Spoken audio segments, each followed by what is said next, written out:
Max Brantley with the Arkansas Times on Monday, February the 13th. It's something of a slow news day in Arkansas today, but President Donald Trump continues to make enough news every day of the week to leave plenty of things to talk about as the week begins.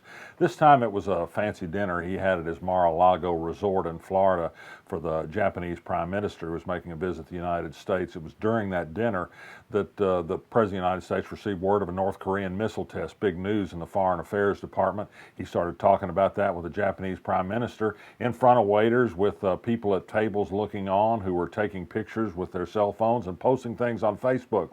This is from a president who vowed to be very careful about national security because his candidate opponent in that election, Hillary Clinton, had raised some controversy over her use of a private email server.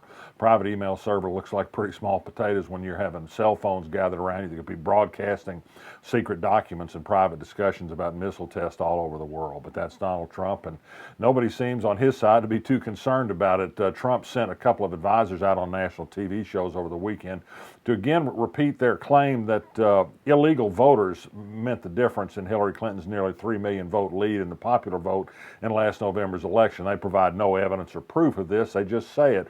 And added to the bargain was Sarah Huckabee Sanders, the daughter of the former Arkansas governor, who said why she knew of a case in Arkansas where a judge sat on some 160 ballots or so at his kitchen table after an election.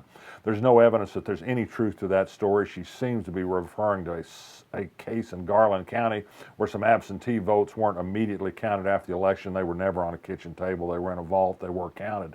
These were not illegal votes that were counted. These were legal votes that took a day or two before they were counted. Facts, not a very big deal in the Trump administration. Back closer to home, Wednesday of this week, the Senate will hear a bill that has passed the House already. Charlie Collins' effort to require Arkansas colleges to allow their staff members, if they have concealed carry permits, to bring guns on campus.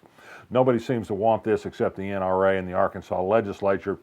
A University of Arkansas professor who's head of their faculty senate has uncovered another problem with this bill, and it is simply this. Under Arkansas law now, churches may allow concealed carry on their property if they choose, but that's left for them to make the decision.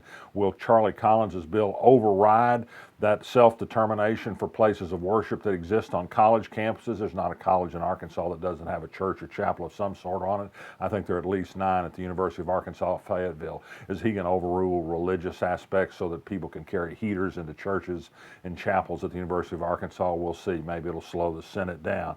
Today they're going to pass a couple more bills to restrict women's medical rights, more efforts to stamp out abortion in the state of Arkansas, even though it's a constitutionally protected right so far in the United States. The Arkansas legislature isn't too concerned about little details like that.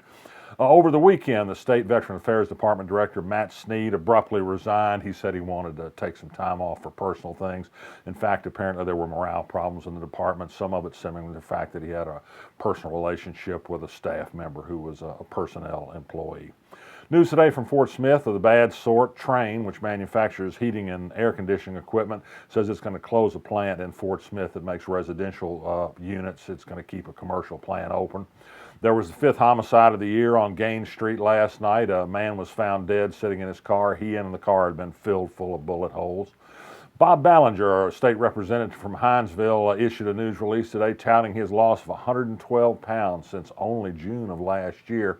He responded to a challenge where you place wagers that you can lose a certain amount of weight on an online website, and if you're at the top of your game, you can win money. His team won $10,000, in part powered by his huge weight loss.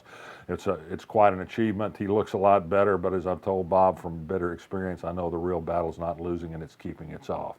And on this slow news day, let me finish with a couple of plugs. One is there's a good article in Arkansas Business this week, and you can find it linked on our arkansasblog.com.